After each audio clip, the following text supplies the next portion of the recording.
Hey guys, happy Tuesday. Today is Tuesday, September 17th, 2019. Super excited to have an old friend and a new friend on the show today. Melissa Borowski and Mike Gonzalez. So let us know you can hear us or see us. This is kind of their, I know they do so great on their social media, but Facebook Live is kind of an interesting thing, and when you're with me, you know how that goes. So come on, let us know you can hear us or see us. I don't know if you guys know the story about that, but I did. Hey Kirk, give us a thumbs up or a heart. What's up, Chase? I did an entire show where people watched and commented, and there was no no sound. Can't make that up. No. So we ask that all the time just to make sure. So yes, we got lots of thumbs up and hearts. Thank you guys so much. So welcome to the show. I am so excited to have you guys on here. I think what you're doing on social media and the way that you guys are impacting other people's lives is awesome. It's outside my 9 dots, which is another reason why I was excited to have you on the show. But welcome.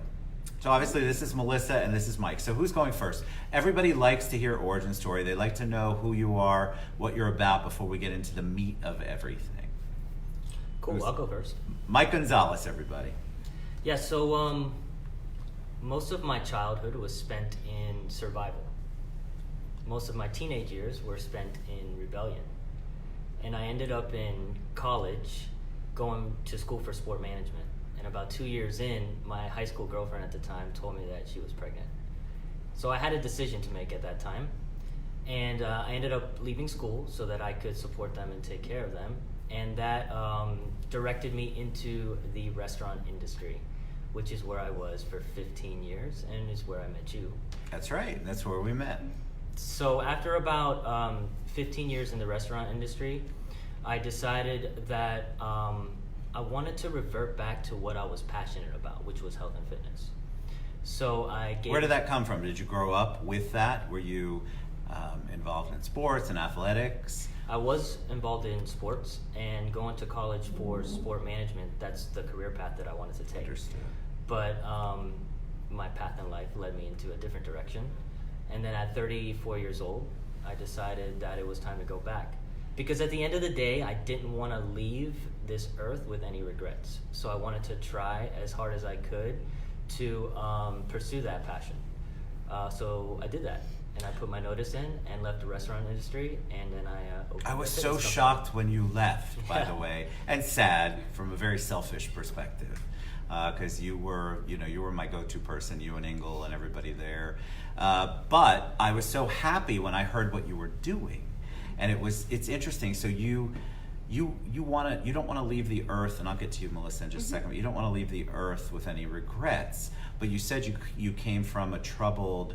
I forget what your word was, but troubled is my word. How did you have that? Was that just something innate in you that you knew that you wanted to do? Have you always felt that way and that kind of passion? For health and fitness? Yeah, to not leave the earth having any regrets.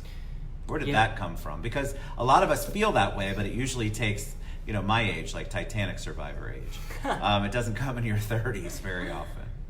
Yeah, we only have one chance, right? Yeah. We get one try in this journey that we've been gifted. And I didn't want to end it without doing my best to make sure that I lived every day to the fullest, pursuing the passion that I wanted to pursue and impacting the people in this world that I wanted to impact. And although I was able to do that through the restaurant industry, and the restaurant industry was great. I learned a lot. I had a beautiful job, great bosses, great company. There was nothing wrong about it. It just wasn't in alignment with what I wanted to do. Sure.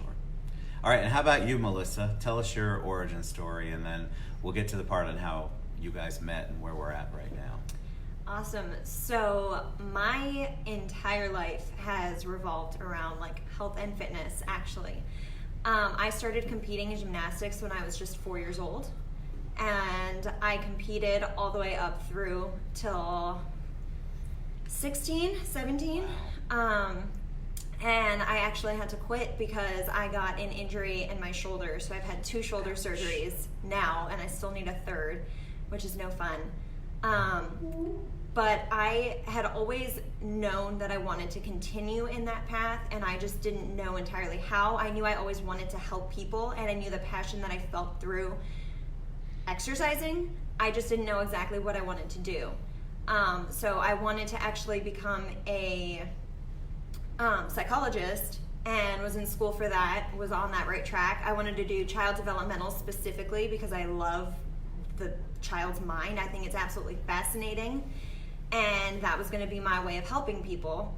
And during all of this, I had my second surgery by this time of my shoulder, and I am right-handed, and it's my right shoulder. Wow. So I actually had to stop going to college for a while because I was out for about 13 months was my recovery. Oh my gosh. Stuck in a sling, yeah. You had a sling for 13 months? Yep, with a little like block holding my arm a I'm not certain going way. to It was complain wrapped about around. anything anymore. Yeah, it was rough. It was rough.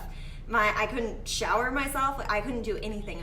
It was rough. And it was in that time where all of the doctors kept telling me I would never have motion in my arm again. I would never be able to do anything that I had ever done again. I was a gymnast. I didn't know how to do nothing. That wasn't in my nature.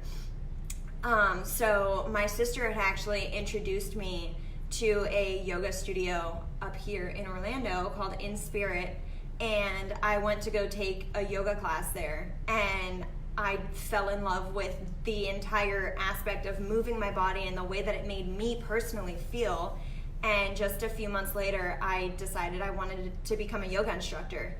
And so I did it. I talked to the owner. She had a yoga teacher training coming up, and I jumped on that opportunity as fast as I could. And within 6 months of doing yoga, I had almost full motion in my arm. That's amazing. So that was like my drive and all of my passion. I continued through that, and I sort of hit a dead stop when I realized I wanted to open my own studio, and I didn't have the resources. I didn't know how to do that by myself. It's or a lot. exactly what I wanted. Yeah. So I started working at the theme parks, being in Orlando. Really? Did you really? Oh my gosh. I did. So I was there, and I ended up getting pregnant. I got married, got pregnant.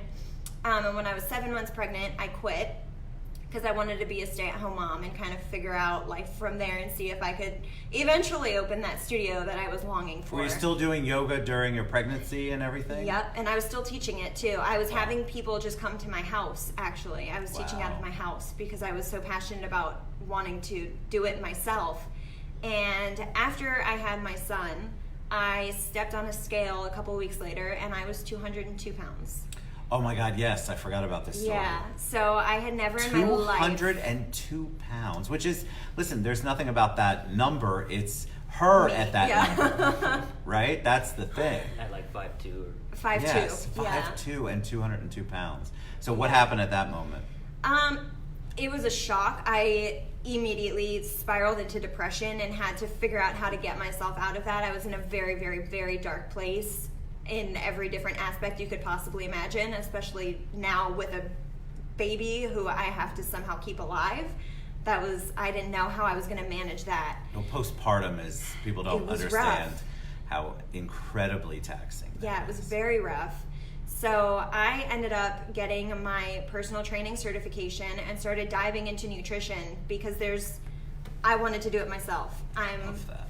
not a selfish person, but I wanted to know how to do it myself, and I figured that was my way back into everything that I wanted. If I could help myself, I could help other people. And what's the weight loss amount in a year? 87 pounds. I didn't see before pictures. Probably not a good idea. I'm in awe of anyone who takes control over their life like that, because we all say we want to. We all say, all right, well, I'm going to go to the gym, the whole January 1st thing. And then people really don't take control of their lives. They do it temporarily because they think that's what they should do. But you actually took control and you were determined to do it. How did you do it with a baby? I was nuts for the first few weeks. I like people that admit they're nuts. That's good. That's always I would set my alarm because he was getting about 4 hours of sleep at a time. Yeah. And so right in between, like the 2 to 3 hour mark, I would set my alarm so that I could wake up and work out before he was awake, before I had to nurse him and That is do all that. commitment. And plus your body, as you're nursing, I'm It was preaching a to the lot. choir. You have so much going on in your body that even though you're doing all the exterior stuff, the physical stuff, your body is still 100% in control of that. I mean, there's not, so amazing to lose 87 pounds. Did you have a goal weight at 202? Did you say, this is what I want to be? So you wanted to be 150. Hey, Greg, what's up, buddy?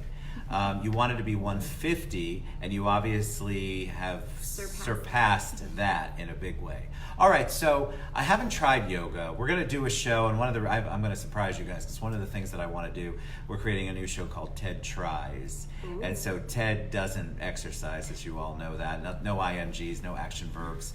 But I want to try, I certainly want to try Reset, and I want to talk about this on the show. Yeah. So let's talk about how you guys got together, how you all, why you're here today, what brought you all together, and then I definitely want to talk about resetting and Thrivsource. So I don't know who wants to take the next bit of it, but I'm fascinated on how it all progressed. So we met in the gym that we work in. I had developed Reset and had been running it for about a month before I met Melissa, and it was going great. But yoga, although I teach it, it's not my zone of genius. I dedicated my fitness journey to weight loss and whatever exercises and methods that I could implement to really reduce body fat. So I wanted to create a combination of different modalities that I knew would be perfect in one class to really tap into the body, but also tap into down-regulating the nervous system and incorporating the mind. So where did that come from? Did that come from you watching people work out or go through like phases? Like, how did that idea come to you? Out of curiosity. Yeah. I love it. I locked myself in my garage for like 2 I like your months. garage, Yeah. mainly because I've seen it on your Instagram a lot. In and out for like 2 months. And before I even attempted to create Reset, I really laid down the foundation that I wanted to tackle 2 things in the fitness industry: weight loss and stress. Because nothing affects the human body more than obesity and chronic stress. It leads to every chronic disease that you can think of. Right. So why not address it at its root? Because we wear the story of our lives on our bodies. Agreed. Cellular memory is a real thing. Agreed. So why not address the 2 things that could most transform someone and really take them out of that upregulated stress survival state and bring them into down regulation? So I'm like, okay, what's going to do that? I was going to say, yeah, okay, so that's a great idea. Now how do you implement that and actually get it to a place where people can practice it and you can instruct and teach it? Exactly. So the practical thing to do would be combine the best modalities that would offer that. Yoga is beautiful at that. It's meditation in motion. It really centers you and it also offers mobility. Breathing, meditation, mindfulness, we know those things will definitely downregulate the nervous system and center the mind. And then I loved metabolic training, weight loss training, and I loved deep stretching, yin yoga style stretching.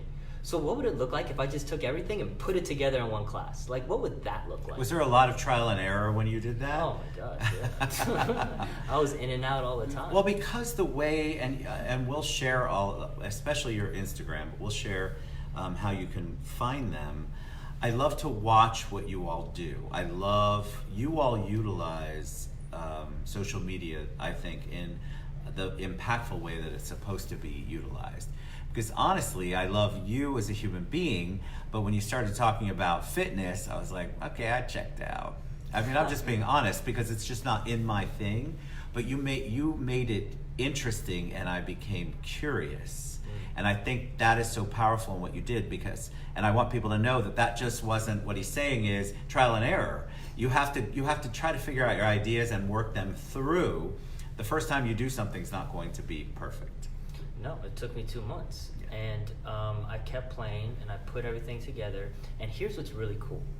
I started incorporating specifically colored lights and a DJ inspired playlist created in a way where I manipulated the beats per minute to make the playlist run in a bell curve fashion. So basically what's happening now is that I'm aligning the yoga, the slow mobility movement with yoga, with a certain beats per minute in the playlist. And then we're coming up to the peak of the bell curve with the metabolic training, which offers 128 to about 140 beats per minute. And then we're slowly coming back down to about 50, 40 beats per minute as we transition into breathing and meditation. And each light is coordinated to that specific modality. So we start with blue lights, then we go into yellow, red, green, and purple. Now here's the cool part. This is what happens when you do that. You start aligning the beats per minute in the song with the beats per minute of your heart. When you align the beats per minute of your heart in a certain way, in a certain pattern, it starts affecting the brainwave patterns. And the brainwave patterns take you from alpha into beta, into high beta, back down into beta, into alpha, borderline theta. When you're in theta, you're in a almost meditative, hypnotic state. And you're able to release whatever you're holding on to, whatever stresses of the day or of the week or anything that you just don't want to let go of. We guide you through that. And is that on, that's reset? That's the So that's, class. do you do that Fridays? Is that what I saw? Or Tuesdays. Oh, you do it Tuesdays. Tuesdays, my bad. And then starting October 4th, it'll be Fridays. That's my birthday. Oh, So happy birthday. So you do it, but what I loved about it, one of the things that attracted me, other than watching your journey, was there was a physical cool down period that you could see in your videos and your pictures. And by cool down, that's my words. Those might not be your words, but they're definitely mine. Can you come to my office now? No, Jason. Oh, what's going on with the dark? Isn't that funny? So I watched and I saw you all on people's temples, and you were talking, it felt like you were talking quietly, and you were really directing people. It almost appeared like it was guided imagery. I don't know if that was what was going on, but there was this cool down and this relax. And so what you built in was this part where it isn't just the physical and you're done and you have your whatever water or juice or you don't eat. I'm playing with you, but then you guys are actually taking it to the next level and not letting them leave until they have had the full mental part of it. I love that you just said that. That whole aspect of the class came out of my one-on-one training.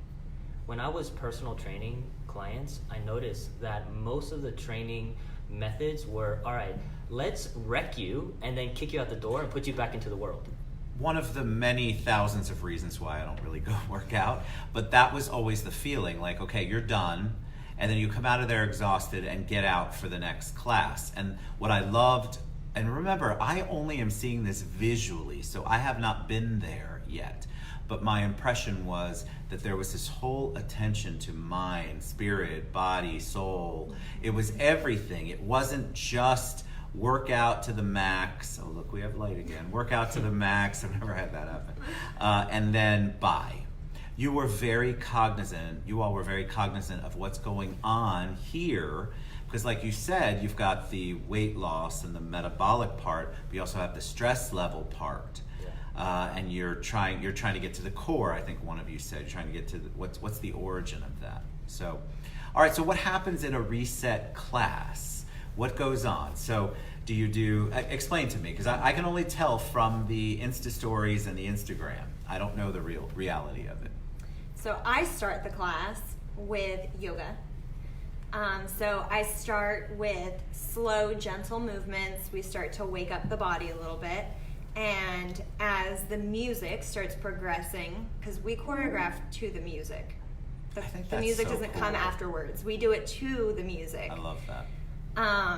And so as it's getting more intense, it's building up, we're getting closer to the metabolic, I start having them move a lot more, and we start hitting like a power / high intensity styled yoga. And I get yelled at the whole time because they love it, but it's one of those. It hurts so good. It hurts so good. Yeah, I was gonna say it hurts so good. They used to tell us that they were afraid of Mike, and now they're afraid of me and my yoga aspect of it. They never thought that yoga could be challenging. So we have them towards the very, very end, right before Mike is about to take over. I have them hitting a rest pose as far as the yoga aspect goes, and then they get an actual break. Awesome. And then that's you. Yeah, I jump in with the metabolic training then at that point. But when we do that, we switch the music, we switch the lights. It's a whole different. So define metabolic. Are we weightlifting then? Are we?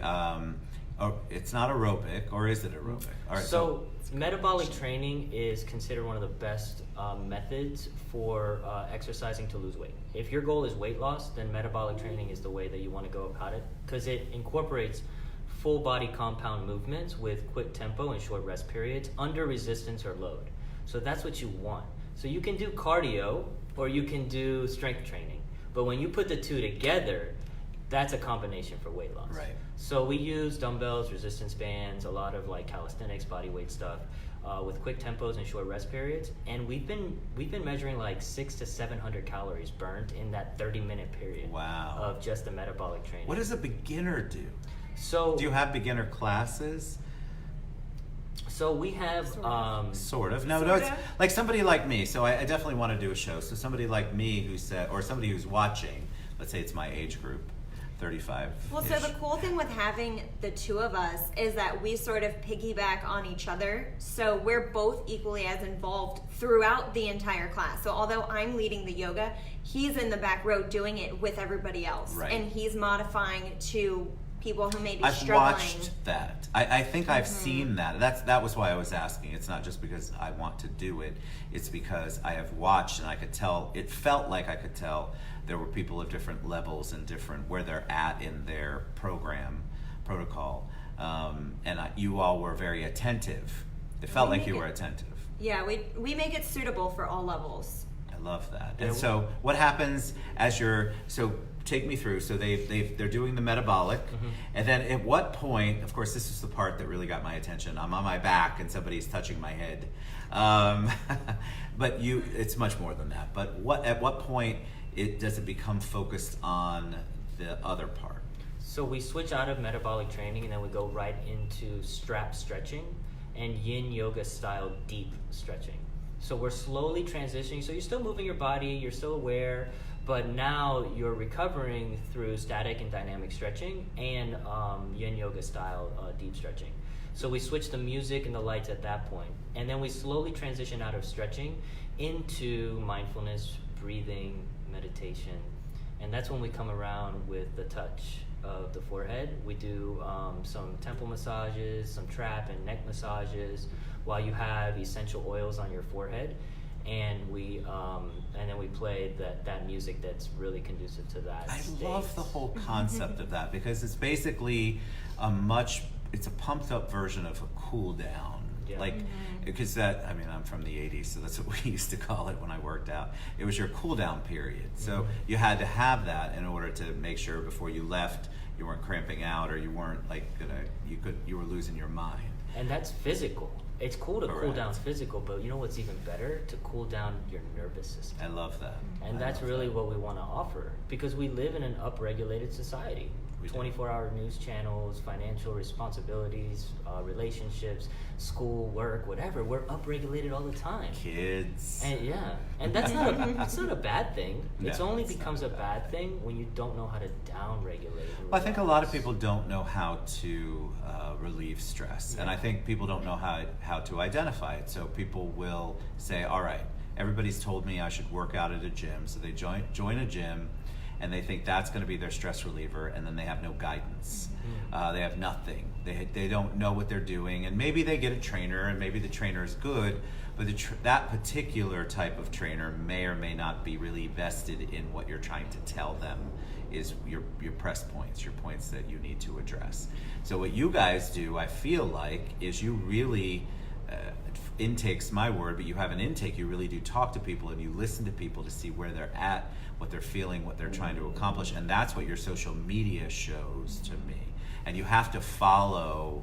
I don't have Melissa on social media, but I definitely have Mike. And you have to follow that, because when you see what they do, it basically explains it in a flashcard system like I need.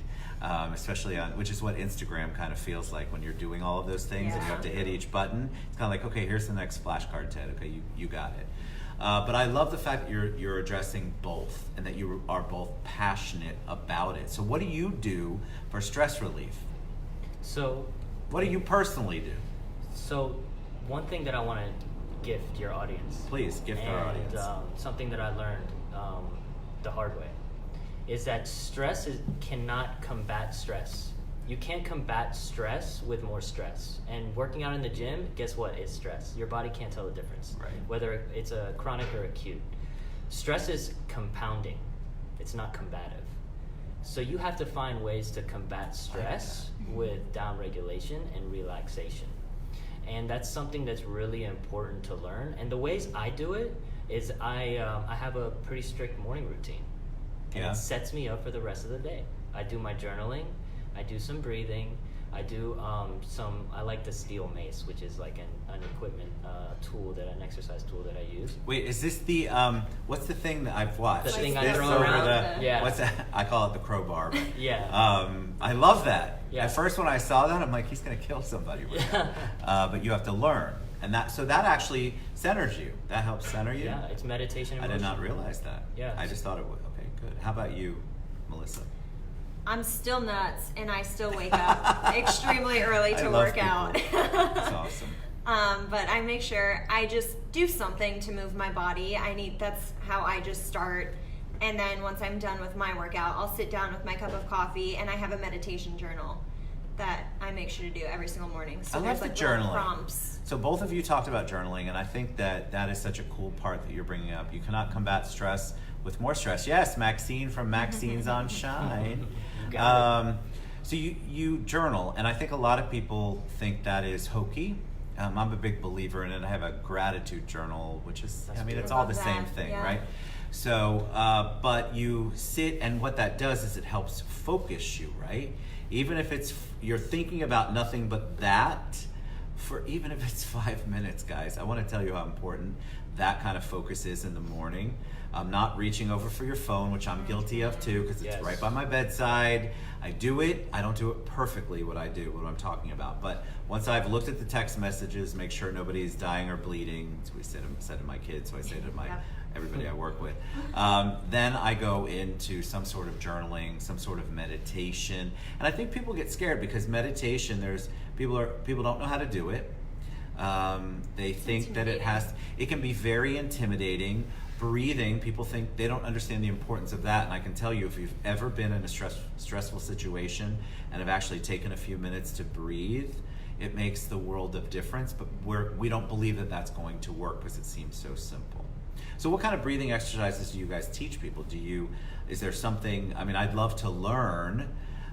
Is there something, do you make people close their eyes? Do they breathe a certain number of times in and a certain number of times out? Mm-hmm. I'm trying to give them one little tip that they might be able to take away.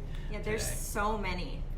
I know, it's like there's a lot of different ways to do it. Yeah, so there's one that I really love called apnea breathing. And what you're going to do is you're going to breathe about 4 to 5 seconds in through your nose. You're going to hold that for about 5 to 10 seconds. And then you're going to release about 5 seconds out through the nose. Through the nose, not the mouth. Through the nose. So it's all nose. I like nasal breathing. I'm a big believer in nasal breathing, just because anytime you open your mouth to breathe, you tend to slip into upregulation. You tend to slip into survival. Because when you're scared or when you're running away, how do you breathe? Right. Right? So you're teaching your body by breathing through the nose that you're safe and you're okay. Interesting. So I like using nasal breathing a lot when it comes to that. I love that. And then box breathing is good too, same thing. It just doesn't have the hold. So it's in through the nose, out through the nose, same second count. So you can do anywhere from 4 to 6 seconds. If you just do that alone, you will notice a huge difference in your entire physiology. I feel like if people would just take that leap, and it's such a small leap, right? So you try it, really commit to it for the, what are we talking about, 5 minutes of your morning, Not maybe? even, yeah. And try that. I think that once you realize, wow, I can do that, that actually worked, that's what motivates people. All right, so I can do that, because they're afraid of the gym, they're afraid of exercise, they're afraid of looking silly at yoga. There's so many things, and I understand why.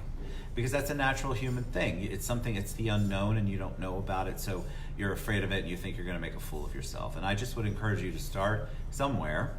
So if breathing's the thing you need to start with, great. But you can also reach out to, and we're going to share all of Melissa and Mike's contact information. Reach out to them because they're a fantastic resource. Obviously, we want you to go to their classes and participate with them.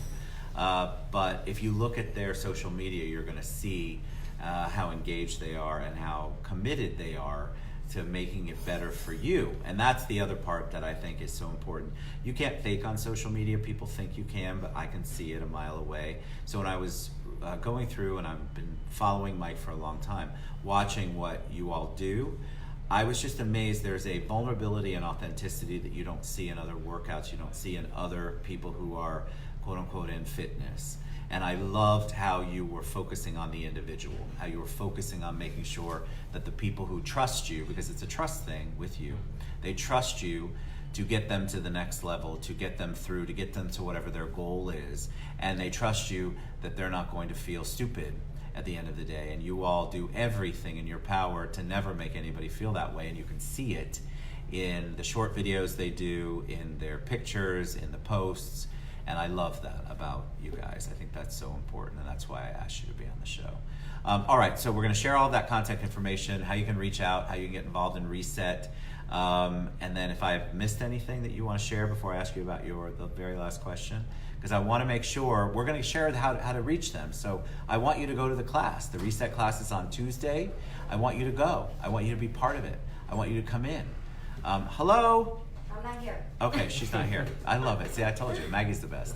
All right, so we like to talk about mentors. We like to talk about people who have impacted our lives. We want to get, I would think that at some point somebody's going to say Melissa and Mike were my mentors, because what you're doing is you're impacting and shifting and changing lives. So tell us about a mentor or two. Give a shout out to somebody who made a difference in your life. Start with Melissa. It's hard. Honestly, there's just been so many people along my journey, especially just starting from my weight loss. It's been absolutely insane, but I feel like the two that stand out the most are the person who certified me to be a yoga instructor, because it's all just led me to where I am right now, and Mike. Oh, honestly. I love that. That's awesome. What's the name of the person that certified you? Her name is Raven. Raven. Mm-hmm. All right, shout out to you, Raven. And Mike. All right, Mike, how about you? So the best program that had the biggest impact in my life is called the Strong Coach program. And through that program, I've met so many great mentors. And a lot of what I know now and what I've learned throughout this entire journey has come through that program. And the facilitator of that program, his name is Mike Bledsoe. And he's out of California, and great guy, great mentor, and has taught me a lot. Love it. All right, you guys you have such a gentle, caring, you're very gentle, and I love that, because I think that people, the impression that I normally get of anybody who's in fitness is you're a big fat ass Ted, so you better get your act together. And what I want people to understand is that's not how they approach things. You can tell. That's why I love to do live, because you can't fake this.